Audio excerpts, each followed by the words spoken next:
আচ্ছা, cats coin কুকয়েনে যারা withdraw দিছি তাদের কিন্তু কয়েনটা অলরেডি ডিস্ট্রিবিউশন চলতেছে। আমি অলরেডি পেয়ে গেছি কুকয়েনে।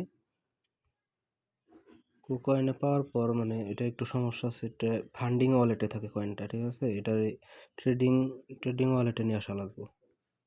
এটা করার জন্য যে অ্যাসেটস অপশন আছে এটার উপর ক্লিক করবো। ক্লিক করার পর এই জায়গায় যে ফান্ডিং লেখা আছে, ফান্ডিং, এই ফান্ডিং এর উপর ক্লিক করবো। ক্লিক করার পর এই যে দেখো,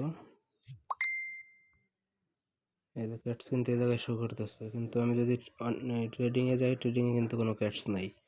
আর এই যে বিকাল 4টার সময় যে ট্রেডিং করার জন্য মানে সেল দেওয়ার সময় অবশ্যই ট্রেডিং অ্যাকাউন্টে থাকা লাগবে। এটা কীভাবে আনবা সেটা দেখাইতেছে এখন। সবাই এটা করে রাখো যারা কুকয়েন উইথড্র দিচ্ছে। ফান্ডিংয়ে যাইবা, যাওয়ার পর ট্রান্সফার লেখা আছে, ট্রান্সফারে ক্লিক করবা। ক্লিক করার পর উপরে থাকবে ফান্ডিং, নিচে থাকবে ট্রেডিং, ঠিক আছে? আবার এই যে এই জায়গায় ইউএসডিটি লেখা আছে, এটার উপর ক্লিক করে উপরে ক্যাটস লেখা সার্চ দিবা। ক্যাটস লেখা সার্চ দিয়ে ক্যাটসে ক্লিক করলে তারপরে এই যে জায়গায় ম্যাক্স লেখা আছে, ম্যাক্সে ক্লিক করবো। ম্যাক্সে ক্লিক করার পরে অ্যামাউন্টটা বসে দেবো, তারপরে এই জায়গায় কনফার্মে ক্লিক করবো। ক্লিক করার পর ব্যালেন্সটা ট্রেডিংয়ে চলে যাবে। এখন ট্রেডিংয়ে যদি ক্লিক করো, ট্রেডিংয়ে কিন্তু ক্যাশ চলে আসছে।